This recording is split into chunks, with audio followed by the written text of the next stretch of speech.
ดส่องฟ้าลุ่มปัดมาเบาๆเหือนหลังน้อยห้อมดอยเฮากอยเฝ้าหาถิ่นตายสาวนาสานบ้านถิ่นเมืองงาแดนหอมไกลฮักโฮมไตลืองามในใจเจ้าเฮาโอ้สาวไตลืองามเรื่องลือจุนหัวใจอ้ายสั่น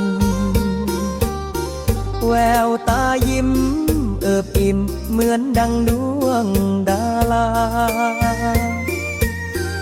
สิ้นพุ่มดำเลืองอาพรงามล้ำคุณค่าเสียงขับลือ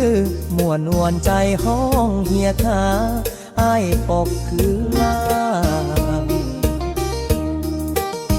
อุดมใสสายน้ำไหลจุ่มยินภูเขาสูง